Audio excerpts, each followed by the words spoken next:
Antara paparan menarik hari ini. Semakin dekat pemilihan, semakin teruk amanah berperang.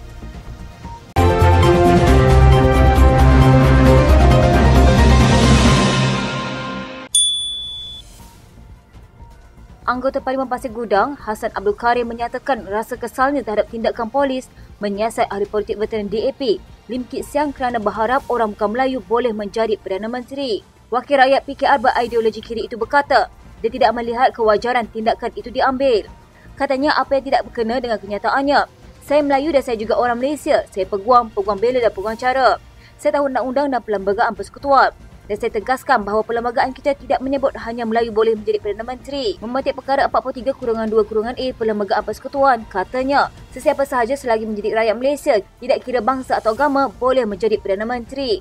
Peruntukan itu meletakkan 3 syarat untuk menjadi Perdana Menteri, iaitu menjadi anggota Parlimen, mempunyai sokongan majoriti dalam Dewan Rakyat dan diperkenan yang di-Pertuan Agong. Terdahulu, Lim semasa ceramahnya kepada pelajar Malaysia di United Kingdom berharap tidak lama lagi terdapat bukan Melayu menjadi Perdana Menteri. Dia berkata demikian ketika mengulas bagaimana Barack Obama yang berkulit hitam dapat menjadi Presiden Amerika Syarikat selepas lebih 230 tahun penubuhan negara itu. Lim bagaimanapun berkata, buat masa ini untuk orang bukan Melayu menjadi Perdana Menteri adalah kenyataan fakta bukan kenyataan realiti. Lim juga memberikan keterangan kepada polis di Petaling Jaya pada Rabu depan. Sementara itu, Hassan menegaskan bahawa Malaysia adalah negara demokrasi dan progresif yang menolak sekatan seperti apartheid dalam kepimpinan. Katanya, sebagai orang Melayu dan rakyat Malaysia yang patriotik, saya percaya Malaysia milik semua rakyat. Pernyataan seperti ini tidak menghasut bahawa Akta Hasutan 1948. Sebagai anggota Parlimen, saya gesah dan nasihat polis tidak membuang masa dengan menyiasat Lim. Menyebut kedudukan bukan Melayu atau Melayu dalam perlembagaan persekutuan bukanlah hasutan.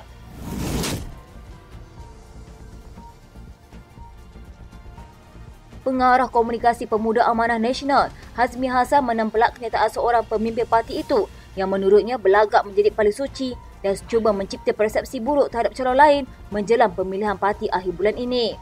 Walaupun tidak menyebut mana-mana pihak secara khusus, Hazmi dipercayai merujuk kepada kenyataan pengurusi Amanah Pahang, Zulkifli Mohamad, yang antara lain mendakwa wujudnya budaya melantik golongan yang pandai mengampu dan tidak memberi sumbangan kepada parti. Katanya generasi baru Amanah menghargai pesta demokrasi pemilihan ini, namun janganlah berkempen dengan mencipta persepsi buruk kepada calon lain, kononnya kitalah yang terpaling suci. Sebelum ini, Zulkifli berkata demi kelangsungan parti, Amanah harus memberi perhatian kepada proses peralihan kepimpinan dengan memberi laluan kepada muka baru untuk menerajui parti tersebut. Dia juga pengurusi Yayasan Amanah juga berpendapat perwakilan perlu memilih pemimpin baru yang memiliki kualiti, berkarisma, kuat bekerja, sentiasa turun padang, bijaksana dan berani melakukan perubahan demi kesejahteraan ahli dan parti. Katanya Amanah bukan sahaja memerlukan strategi baru, malah perlu tindakan komprehensif untuk berdepan dengan naratif Melayu Islam yang dibawa PN. Katanya justru Amanah memerlukan kombinasi kepimpinan baru yang membawa idea serta pendekatan yang lebih dekat dengan dinamika politik Malaysia. Bagaimanapun, Hazmi berkata pemimpin yang berkenaan tidak perlu menjadi seperti tikus membaiki labu setelah gagal di negeri sendiri. Katanya selepas gagal di negeri sendiri, kini berlagak hero seperti katak di bawah tempurung tapi ingin mengajak ikan berenang. Sudah-sudahlah seperti menjadi tikus membaiki labu, buruk muka cermin dibelah. Mula selanjutnya, Hazmi berkata mana-mana pihak yang ingin berkempen sepada pemilihan akan datang perlu bersikap jujur dan matang serta tidak memburuk-burukkan calon lain hanya untuk meraih populariti. Katanya kempen pemilihan perlulah disampaikan secara jujur tanpa mereka cerita bulan bintang demi mendapat perhatian. Hentikan adu domba sama budaya pertandingan yang matang dan berfakta, bukan hanya mencipta cerita buruk calon lain demi meraih populariti.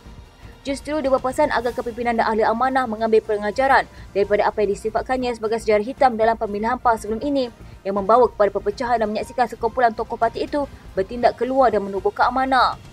Katanya buanglah jauh-jauh DNA PAS yang berkempen secara tidak sihat dan mengamalkan budaya kempen negatif demi kepentingan KEM atau diri sendiri. Pemilihan Jawatankuasa Nasional Amanah bagi Panggal 2023 hingga 2026 akan diadakan serentak dengan Konvensyen Nasional Amanah pada 22 hingga 24 Disember ini.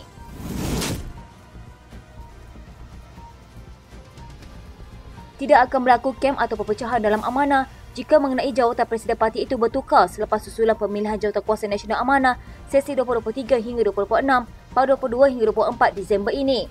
Naib Presiden Amanah Datuk Seri Dr. Mujahid Yusof berkata, tiada isu perpecahan berikutan kedudukan 5 jawatan tertinggi termasuk Presiden ditentukan secara konsensus oleh 27 pimpinan utama yang akan dipilih oleh perwakilan. Katanya tiada isu mengenainya sebab bagi Amanah, di kalangan 27 yang dipilih itu nanti akan memilih siapa yang layak untuk jadi presiden. Amanah pun sudah biasa kerana sebelum ini dia orang pun pernah duduk dalam PAS dahulu. Jadi tidak ada yang peliklah kalau dia nak melantik presiden dari kalangan 27 orang itu mengikut merit. Mujahid yang juga pengurusi Pakatan Harapan Perak berkata demikian ketika ditanya mengenai sama ada akan berlaku keretakan serta perpecahan dalam Amanah.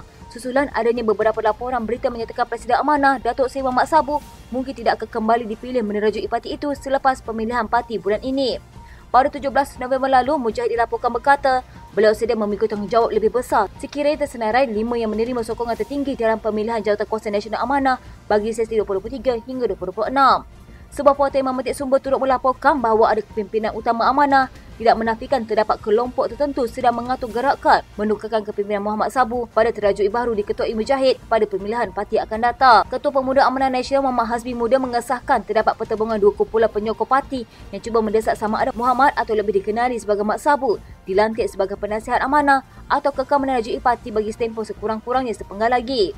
Dalam perkembangan berkaitan, Mujahid juga ahli Dewan Negara itu berkata, ahli amanah serta Barisan Nasional di peringkat keumum masih dilihat malu-malu kucing memandangkan belum dapat menyelesaikan diri satu sama lain walaupun sudah setahun menjalankan kerjasama membentuk kerajaan perpaduan. Sekian berita terkini di TV pada hari ini. Jangan lupa follow Facebook dan YouTube Yalan TV. Dapatkan info terkini di Facebook serta YouTube di TV.